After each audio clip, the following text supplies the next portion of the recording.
Dawn broke cold over the Oxus River in the winter of 1219. The sky a pale sheet of iron as wind dragged sand across the frozen earth, whispering over abandoned trade roads that once carried silk, gold, and promises of peace. Now they carried nothing, not merchants, not hope. On the horizon, something moved. At first, it looked like heat distortion, a trembling line between earth and sky. But as the light sharpened, it revealed itself, an army stretched so wide it resembled a living horizon, a dark, shifting mass of riders flowing like a jeweled serpent across the desert, every scale glinting with steel, every movement precise, silent, inevitable. They did not march, they surged. Behind the walls of Otrar, merchants once counted coins. Now, soldiers counted arrows. Tens of thousands stood ready, confident in stone walls and numbers, believing themselves safe. They had cities, they had wealth, they had civilization.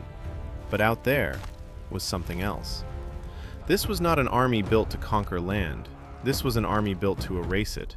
And what began as a single insult, a caravan burned, envoys executed, honor shattered, would ignite not just a war, but a vengeance so absolute it would tear entire civilizations from the map. This was not conquest, this was revenge, and it would change the world forever. The story did not begin with armies, it began with trust. In the years before the invasion, Genghis Khan had done something rare for a conqueror. He reached out with peace. Across the vast steppe and into the wealthy lands of the Khwarezm Empire, he sent a caravan of merchants, hundreds strong, carrying silver, silk, and letters proposing trade instead of war. It was a calculated gesture. Trade meant stability, stability meant control. But in the city of Otrar, the governor saw something else: spies. He ordered every merchant seized, interrogated, then executed. Their goods were confiscated, their bodies left as warnings. When word reached Genghis Khan, he did not respond with rage. Not yet. Instead, he sent 3 envoys, diplomats, not warriors, bearing a simple demand: punish the governor, restore justice, preserve peace. The response came back in blood. One envoy was beheaded. The others were humiliated, their beards burned, sent back as living insults. For a man whose empire was built on loyalty, law, and absolute obedience, this was not diplomacy. This was defiance. But more than that, it was dishonor. Across the steppe, riders carried the news. Fires were lit. Orders whispered. Armies began to move, not in chaos, but in perfect, silent coordination. Because in Mongol law, vengeance was not emotional. It was necessary. And now, it was inevitable. The Khwarezm Empire did not understand what it had provoked. To them, the Mongols were barbarians, nomads on horseback, dangerous but distant. Their cities were strong, their walls high, their armies numerous. They had faced threats before. But this enemy did not behave like others. They did not gather slowly. They did not announce themselves with banners and horns. They appeared. And when they appeared, they did not simply defeat armies. They dismantled systems. They destroyed water supplies. They turned populations against each other. They spread terror faster than any messenger could outrun. Stories began to move ahead of them. Cities that resisted were wiped out completely. Not conquered, not taxed, erased.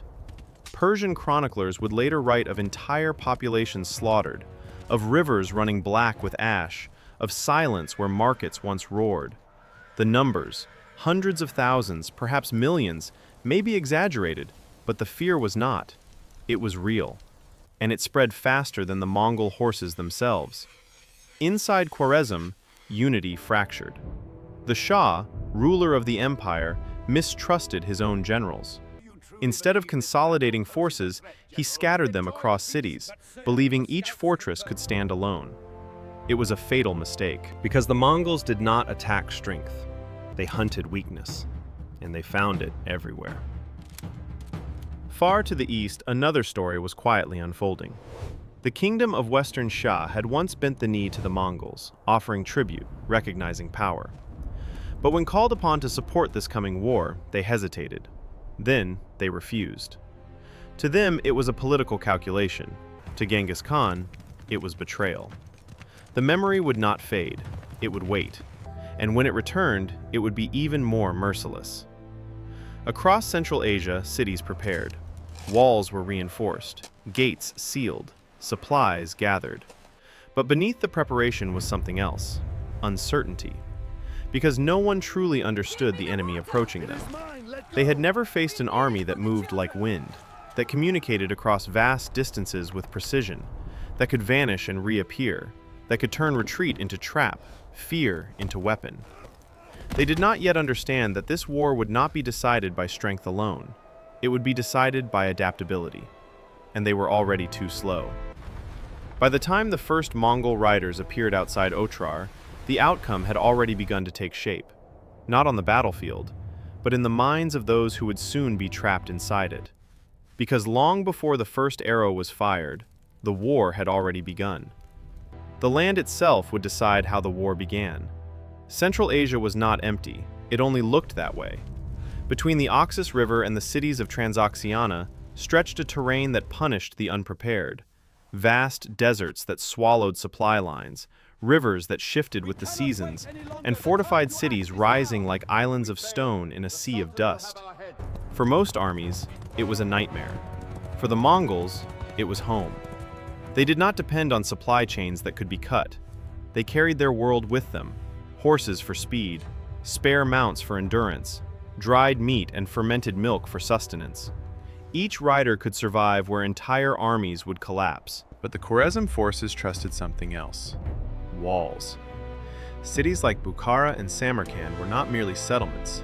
They were fortresses, layered with stone, towers, and gates reinforced with iron.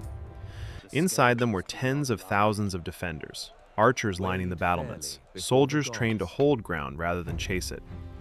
On paper, the balance favored the defenders, but war is rarely decided on paper. The Mongol army was not large in the way traditional empires measured power.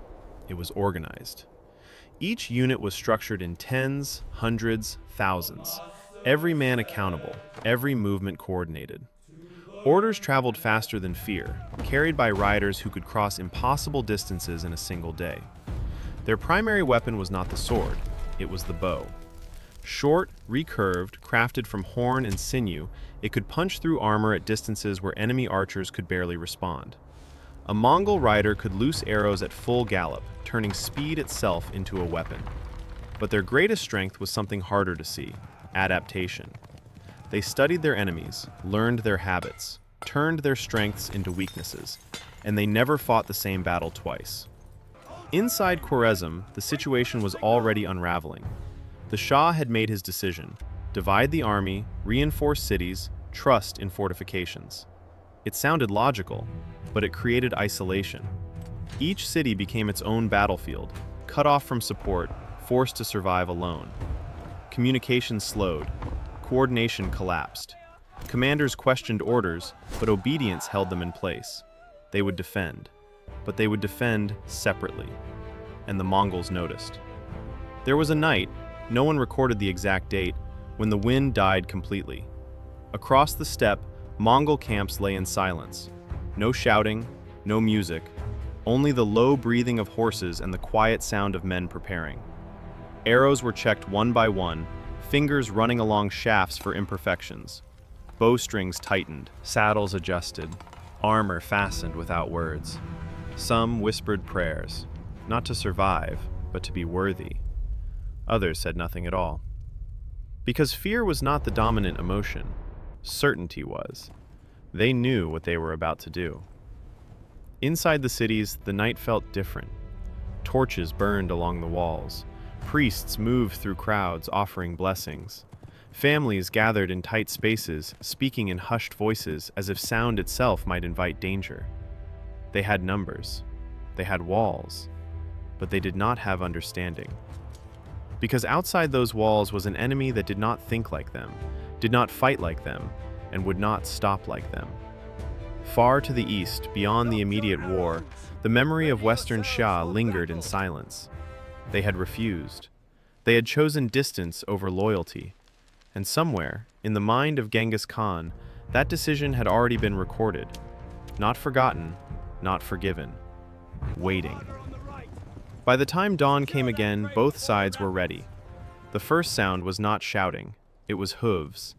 Low at first, like distant thunder rolling across empty land, then building, layer upon layer, until the ground itself seemed to vibrate beneath the walls of Otrar.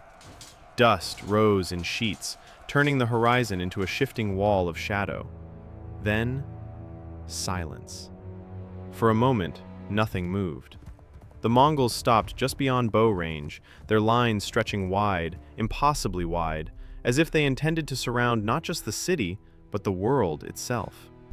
Inside the walls, defenders waited. Hands tightened on spears. Archers drew breath. No one spoke. Then, a single horn sounded, and the sky darkened. Arrows, thousands of them, rising in a single arc, blotting out the pale morning light before descending with a sound like rain striking stone. Men fell before they even understood the battle had begun. But the defenders held. They returned fire, arrows clattering against shields, striking horses, finding gaps in armor. For a moment, it looked even, but the Mongols did not press forward. They withdrew. At first, it looked like retreat. The Mongol lines broke apart, riders pulling back, dust trailing behind them as they disappeared into the open land. From the walls, it seemed like victory, an early success, the enemy driven back before they could engage fully. But something felt wrong, too clean, too easy. Hours passed, the sun climbed, and then they came back. Not in one wave, in many. Small groups appearing from different directions, attacking, withdrawing, circling, never committing fully, never allowing the defenders to rest. Each attack forced a response. Each response drained energy. The defenders adjusted, but the Mongols adjusted faster. They targeted weak points, shifted focus, pressured gates, then vanished again. Time stretched, fatigue set in, but the walls still stood, and for a moment, it seemed they might hold. But then, something changed. Inside the city, whispers began, rumors. Some said the Mongols had breached another gate. Others claimed traitors had opened passages. Panic moved faster than truth, spreading through streets, breaking discipline, turning order into confusion. And outside, the Mongols saw it, and they pushed. By noon, the war had widened beyond a single city. What happened at Otrar was no isolated punishment. It was the opening cut. The real wound was deeper, and it lay in the jeweled heart of Transoxiana, in Samarkand, where towers glittered above crowded streets, and the Shah believed his empire could still recover. If one city fell, another could hold. If one garrison broke, another could stand. He still imagined the war as a sequence of sieges, but Genghis Khan imagined it as an infection, and Samarkand was next. The city was formidable. Its walls were high, its storehouses full, and its defenders numbered in the tens of thousands, including Turkic troops, local levies, and war elephants drawn from lands farther south, massive beasts armored for shock and terror. To the people inside, that sight offered comfort. They had men. They had stone. They had creatures large enough to frighten horses. They had every visible sign of power. But the Mongols did not fear what could be seen. They feared disorder. Then they created it.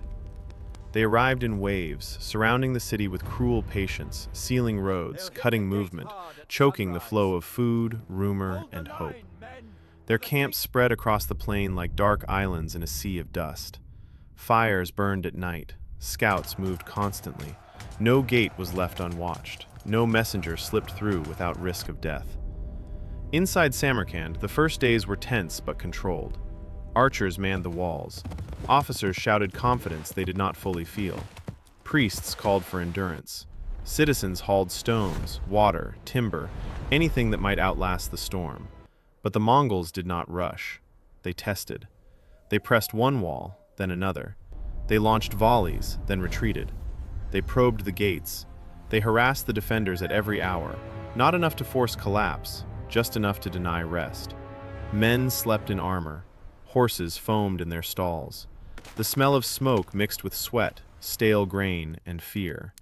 And then the elephants were brought forward. The defenders believed this would be the moment that changed everything. The great animals emerged with armor glinting, handlers shouting, their weight making the ground tremble beneath them. It was a sight meant to break enemy nerve. But the Mongols were not meeting these creatures for the first time in war's long memory. They adjusted, as they always did. Arrows came first, fast and precise, directed not at the armor, but at the exposed flesh, the eyes, the men guiding them. The elephants screamed, a sound so raw and alien it seemed to tear the air in half. Then they turned. Not toward the Mongols, back into the city's own lines. Panic spread instantly. Men who had prepared to face an enemy from outside suddenly found destruction charging through their own ranks. Formations buckled. Commanders lost control. The wall still stood, but discipline had begun to crack. And the Mongols saw it. They always saw it. Hours passed. The sun crossed westward. The dust thickened. Bodies began to collect below the walls, some crushed, some pierced, some twisted beneath shattered ladders. The defenders still outnumbered the attackers in places. They still had towers, choke points, reserves. But they no longer trusted the shape of the day. Every time they believed a sector secure, arrows descended somewhere else. Every time they reinforced one breach, feints appeared at another. Every time they imagined the enemy exhausted, fresh riders arrived on fresh horses, as if the steppe itself were feeding the siege. But numbers still mattered. Walls still mattered. A city could still survive if it remained united. Samarkand did not. Among the defenders were troops whose loyalty was conditional, men who had not chosen the Shah with devotion, only service. Under pressure, under fear, under the accumulating weight of Mongol reputation, that loyalty began to dissolve. Some surrendered, some bargained, some simply stopped believing resistance made sense. The city was still armed, but its soul had started to split. This is where old chronicles grow dramatic, and where caution matters. Medieval writers often magnified betrayal to explain catastrophe. Yet even if the details blur, the pattern is clear. The defense did not fail all at once. It failed from within, in fractures, in hesitation, in the tiny moments when men stopped trusting the men beside them. Then came the breach. Not a grand collapse, not a single cinematic explosion of stone. A weakness opened, then widened, then became a door through which death entered at speed. Mongol riders poured through in controlled violence, not as a mob, but as units. They knew where to go. They knew how to widen terror. Streets that had been crowded with civilians hours before became channels of screaming movement. Hooves struck paving stone. Arrows flashed in alleys. Doors splintered. Smoke climbed into the afternoon sky. The defenders fought in pockets. Some died at the breach. Some regrouped in courtyards. Some tried to rally around commanders whose authority no longer carried across the noise. But organized resistance was ending. Samarkand had not been overpowered by strength alone. It had been outfought, outlasted, unmade. And once that process began, the end came quickly. If Samarkand was the jewel, Urgench was the artery. Rich, crowded, commercially vital, fed by waterways and trade, it represented more than population or wealth. It represented the kind of urban life the Mongol war machine could exploit, but also hated when it resisted. Urgench was not just another city to punish. It was a symbol of the world that had insulted them, and symbols are dangerous in wars of revenge. The siege of Urgench was different from the others because the terrain itself fought back. Marshes, canals, unstable ground, and dense urban space made classic Mongol mobility harder to use. Horses could not sweep as freely. Formations compressed. Streets turned into traps. The defenders, desperate and cornered, fought with a ferocity born not from confidence, but from the knowledge that surrender might not save them. They were right. By the time the Mongols fully committed to the siege, the campaign had already become something darker than punitive war. It had become methodical destruction, not merely defeat, not merely submission, extinction. The assault dragged. Resistance was brutal. House to house, lane to lane, stone by stone. The sounds changed from the open thunder of cavalry warfare to the close, ugly rhythm of urban killing. Boots on debris, blades striking wood, screams trapped between walls, the cough of men breathing smoke and dust until their throats tasted like ash and iron. But if Urgench slowed the Mongols, it did not stop them. They adapted again. Engineers were brought in, siege methods intensified, captured men were forced into labor. Barricades were broken, bridges improvised, approaches widened. And as each district fell, the city's capacity to remain a city began to disappear. Markets became kill zones. Mosques became shelters, then targets. Homes became tombs. By evening, on one terrible day, smoke covered the sun so completely that the light turned copper red, and men on both sides fought in a twilight made by fire rather than weather. The canals reflected flame. Dead bodies jammed narrow passages. The stench was almost physical, thick enough to feel on the tongue, a mixture of blood, mud, burned grain, horse sweat, and things no chronicler wanted to name directly. This was not battle in the heroic sense. There was no clean line left, no stable front, no place where courage alone could rescue the doomed. There was only endurance. And then there was collapse. When Urgench finally broke, it broke beyond recovery. The Mongols did not simply occupy the city, they dismantled it. Its people were killed in enormous numbers, though the exact totals remain impossible to verify. Medieval accounts speak in the language of horror. Each soldier assigned prisoners to execute, each district emptied, each surviving artisan separated from the dead because utility still mattered even inside massacre. The figures may be inflated, the destruction was not. Water systems were damaged, infrastructure failed, trade routes faltered. A thriving urban center was transformed into a warning. Later generations would speak of these places as if they had been swallowed by a storm or cursed by heaven. But the storm had riders, and heaven had nothing to do with it. They conquered Otrar, they destroyed Samarkand, they erased Urgench. That rhythm mattered. It taught every nearby city what resistance now meant. The Shah, meanwhile, was no longer leading an empire so much as fleeing the debris of one. He moved westward, then farther west, chased not only by Mongol detachments, but by the consequence of his own decisions. He had divided his strength. He had trusted walls over maneuver. He had misjudged the enemy. Now the empire that had seemed so broad on maps was shrinking into roads, then camps, then islands of desperation. His authority survived in title, little else. And behind him, the steppe empire expanded. But conquest has a hunger of its own. Once fed, it rarely chooses moderation. And once revenge becomes habit, every insult remembered becomes a future battlefield. That is how the road turned east again. That is how Western Xia came back into view. Years passed, but memory did not soften. The Khwarezm campaign had shown what happened when Mongol envoys were murdered and Mongol honor was mocked. Cities burned, dynasties vanished, refuge became illusion.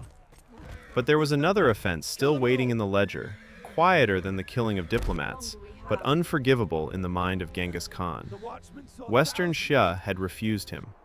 When he demanded support for the earlier war, the Tangut kingdom had not answered with loyalty.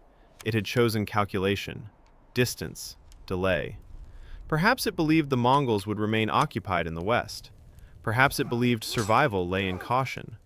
Perhaps it simply underestimated the memory of the man it defied. Whatever the reason, the effect was the same. The insult remained alive. So in 1226, when Genghis Khan was already old by the brutal standards of steppe life, when many rulers might have turned from campaigning toward consolidation, he did the opposite. He marched again. Not toward fresh opportunity, but toward old resentment. That matters. This was not expansion at its purest. It was vengeance returning for a debt with interest. The landscapes of Western Shah were harsh in a different way. Dry basins, fortified towns, mountain corridors, desert edges where survival depended on preparation and local knowledge. The Tengut had cities, walls, and experience. They were not naive. They understood by now what Mongol warfare could do. But understanding terror does not always help you survive it. The campaign opened with speed and punishment. Settlements were hit in sequence. Resistance was answered with elimination. Fields burned. Populations were uprooted. Roads filled with refugees who soon found there was nowhere safe to run, because the Mongol advance was not one straight line but a moving net. Some towns surrendered quickly, but surrender did not always bring mercy. That was one of the darkest truths of this final campaign. Earlier wars had at least preserved the possibility that submission might spare a city. In Western Shah, the logic had changed. This was a reckoning. Cities were judged not only for what they did now, but for what their kingdom had done before.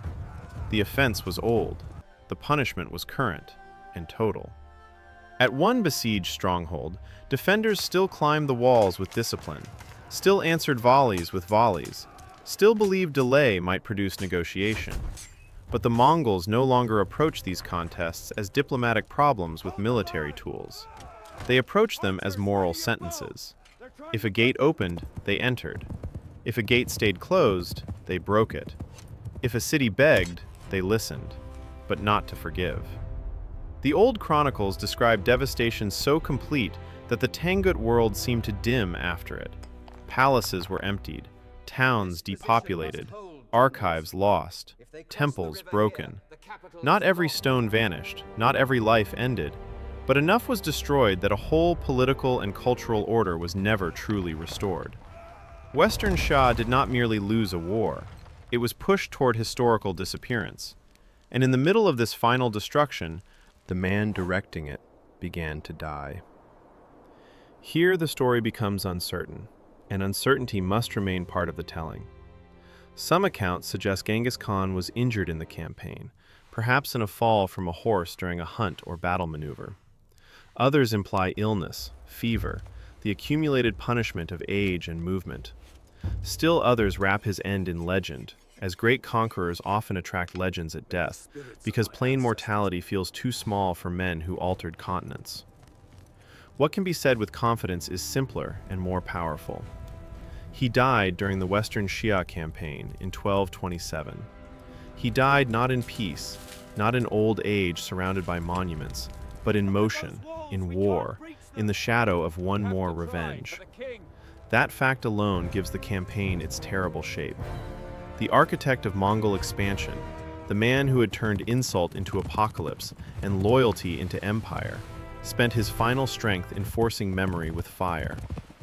Even at the end, he was still advancing. But death does not care about momentum, and when it came for the greatest rider on earth, as it comes for everyone else, without negotiation, without tribute, without fear. His death was hidden at first. That too was strategic. Armies do not announce vulnerability in the middle of a campaign, especially not armies built around the near-sacred authority of one commanding will. So the war continued. Orders were carried. Sieges proceeded. The machine kept moving because it had been built to move. But the center had changed. A conqueror had become a corpse. An ambition had become an inheritance. And that distinction would matter far beyond the smoking ruins of Western Shia, because empires held together by force can expand with terrifying speed, but holding them together after the force becomes memory is another problem entirely. When the killing ended, silence returned in layers. First the shouting stopped, then the horns, then the hammering of siege work, then even the crackle of the largest fires faded into scattered pockets of smoke. What remained was the aftermath all chroniclers struggled to describe without sounding unbelievable. Cities emptied, streets clogged with wreckage, walls blackened, wells fouled, courtyards abandoned except for the dead. In the Khwarezmian lands, the casualty figures reported by medieval writers are enormous, often fantastical, and scholars rightly treat them with caution. Yet, even stripped of exaggeration, the scale of death was catastrophic. Hundreds of thousands almost certainly perished across the campaign, perhaps more. Soldiers, civilians, craftsmen, clergy, children, merchants who had never held weapons, all caught inside a vengeance that did not distinguish much once resistance had been marked. Some were killed in battle, many were killed after. Others were marched away, selected for labor, engineering, administration, or slavery, because Mongol destruction was never purely chaotic. It could be selective. It could spare skill while erasing community. That was part of what made it so frightening. You might survive, but not as yourself. The Shah of Khwarezm did not die in some heroic last stand. He fled west and farther west, driven from the empire he had failed to protect, until he ended in isolation on an island in the Caspian Sea, sick, exhausted, stripped of courtly grandeur. A ruler who had commanded cities ended in exile beside the water, chased there by consequence rather than cavalry alone. It was a fittingly bleak end. Not dramatic, worse, diminished. His son, Jalal al-Din, continued resistance for a time with real courage and flashes of brilliance, but by then the larger structure was broken. The empire, as a coherent force, was gone. What remained were fragments fighting the memory of a shape that no longer existed. And memory is a poor fortress. In Western Shah, the aftermath was even more final. The Tangut kingdom did not recover its old place. Its ruling order was shattered. Its urban centers were devastated. Its written culture, administrative continuity, and political identity were broken so badly that later history would remember it partly through ruins and partly through the records of those who destroyed it. That is one of empire's cruelest victories. Not merely defeating an enemy, but controlling how that enemy is remembered. The battlefield itself, if one can still use the singular for so many destroyed places, became a geography of absence. Burned beams jutted upward like black ribs. Collapsed gates opened onto nothing. Dust settled over armor, pottery, bone, and ash until the ground looked almost calm from a distance, as if the land were trying to hide what had happened on it. But up close, the evidence remained. The smell lingered. The flies lingered. The dogs came first, then scavenging birds, then time. There were still sieges after the Great Breaks, still mopping up operations, still local resistance, still men dying in corners of a collapsing world. Revenge campaigns do not end on a single day. They taper through terror. A town hears of another town's fate and opens its gates. A garrison slips away at night. A governor disappears. A prince offers tribute. A population waits for judgment. In that sense, the aftermath was not an epilogue. It was a second weapon. The empty battlefield was part of the message. So were the ruins. So were the survivors carrying stories nobody wanted to hear, but everybody needed to believe. Because belief might save the next city from making the same mistake, or condemn it faster. In the decades after Genghis Khan's death, Mongol ambition did not die with him. It expanded beyond anything the frightened merchants of Otrar or the doomed defenders of Samarkand could have imagined. Under his heirs, the empire spread from the edges of Europe to the shores of the Pacific, the largest contiguous land empire in history, an arc of power stitched together by horses, law, tribute, terror, and astonishing mobility. That was the immediate legacy. The longer one was more complicated. Because the same force that made the empire unstoppable also made it difficult to keep whole. It had been forged in loyalty to a family, a command structure, a conquering momentum. But once the first generation passed, that momentum became inheritance, and inheritance invites division. The empire split into major khanates: the Golden Horde in the northwest, the Chagatai Khanate in Central Asia, the Ilkhanate in Persia, the Yuan realm in China under Kublai Khan. They were Mongol, but they were no longer one. And that fracture mattered. The drive to dominate everything also met limits. In Japan, storms and resistance shattered invasion attempts. In Vietnam, climate, terrain, and relentless defense punished Mongol armies that had seemed unstoppable elsewhere. In the Middle East, the Mamluks halted them at Ain Jalut, proving that the storm could, under the right conditions, be checked. Even when Mongol rulers adapted to local cultures, religions, and administrative systems, adaptation itself diluted the original unity. They still ruled, often brilliantly, but they were no longer the same instrument that had crossed Central Asia in revenge. That is the paradox at the center of their story. The Mongols were unmatched at breaking worlds, but building one durable enough to outlive that violence was harder, much harder. Revenge had made them feared. Victory had made them vast, but vastness invited overreach, and overreach turned strength into strain. So the final ending of Mongol ambition was not one dramatic defeat on one famous field. It was slower than that, stranger, more human. It came through division, adaptation, resistance, distance, succession, time. The thing that conquered everything outside itself could not master what was inside itself forever.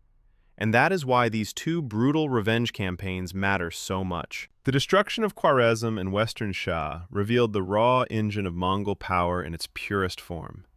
Insult remembered, speed weaponized, mercy narrowed, annihilation used as policy.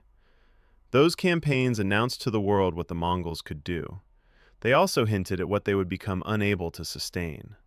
Because empires built on movement must keep moving. Empires built on fear must keep being feared. Empires built on one man's will must eventually face the day that man is gone. Genghis Khan changed Eurasia forever. That part is beyond dispute. But he also left his descendants the burden of holding together a world won at the edge of a sword. Few inheritances are heavier. Centuries later, the battlefields are quiet. The trade roads have shifted. Empires have come and gone. In places where cavalry once darkened the horizon, there are ruins, archaeological mounds, broken walls, fragments of script, old irrigation scars fading beneath sand and grass. Travelers pass where refugees once ran. Wind crosses the same plains. Sunlight touches the same stones. And almost nothing remains of the noise. But the silence says enough. These were not merely campaigns, they were verdicts. And in the end, Mongol ambition conquered half the known world, then slowly yielded to the only enemy it could never outmaneuver: time.